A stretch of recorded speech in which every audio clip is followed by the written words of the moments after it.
ఇవి తయారు చేయాలి ఇడ్లీ. ఈసారి ఇడ్లీ ఇడ్లీ అటు రెండు చేయాలి. అక్క అసలు మాడవే. మరొకసారి కలుపుదాం.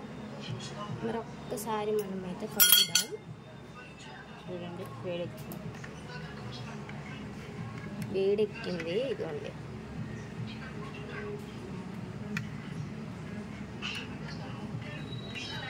ఎంతటి బూడిద.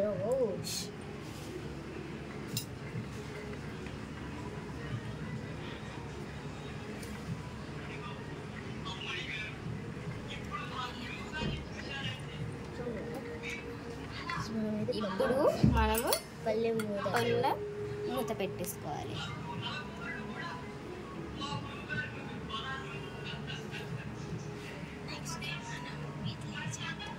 నెక్స్ట్ టైం మనం ఇలాగే ఇడ్లీ కూడా తయారు చేద్దాం. మీకు ఏ వంట చేయాలో అది కామెంట్ సెక్షన్లో మాకు కామెంట్ చేసి చెప్పండి. చెప్పకుండా అనుకోండి.